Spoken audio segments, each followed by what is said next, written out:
আপনি এই সমস্ত দুর্বৃত্ত ঋণ খেলাপিদের, টাকা পাচারকারীদের, ব্যাংক লুটেরাদের টাকা কোন কোন দেশে আছে সেগুলি আপনি তদন্ত করেন। সেগুলি তো ঠিকানা আছেই আমাদের কাছে। সেই ওই রাষ্ট্রের কাছে আবেদন করেন, টাকাগুলি ফেরত আনেন এবং আমাদের দেশে যে সমস্ত ঋণ খেলাপিরা সংসদের মধ্যে আপনার ঋণ খেলাপি বসে আছে তাদেরকে ফাঁসি দেন, তাদের সম্পদ বাজেয়াপ্ত করেন, তাদের সংসদ সদস্যপদ বাতিল করে দেন। একটা ঋণ খেলাপি কি করে সংসদে যায়? সংসদ হলো পবিত্র জায়গা, দেশ পরিচালনার জায়গা, আইন প্রণয়নের জায়গা। সেখানে চোর বাটপাট বসে থাকলে কি দেশ ভালো পরিচালিত হবে? দেশের আইন প্রণয়ন হবে? ব্যাংক খাত ভালো হবে?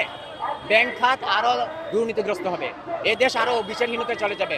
যতদিন সংসদ থেকে দুর্নীতিবাজ, দুর্বৃত্ত, ঋণ খেলাপিদেরকে আপনি অপসারণ করতে না পারবেন ততদিন এই সংসদ হবে না। আমি তো মনে করি এই সংসদ একটা শুয়োরের খোয়ার। শুনতে খারাপ শোনা যায়।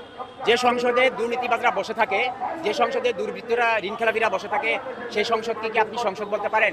সেটা কি আইন প্রণয়নের জন্য, সেটা কি জনগণ পরিচালনার জন্য, রাষ্ট্র পরিচালনার জন্য ভালো হতে পারে? তাই আমি সরকারকে বলবো, সংসদকে পবিত্র করতে হবে।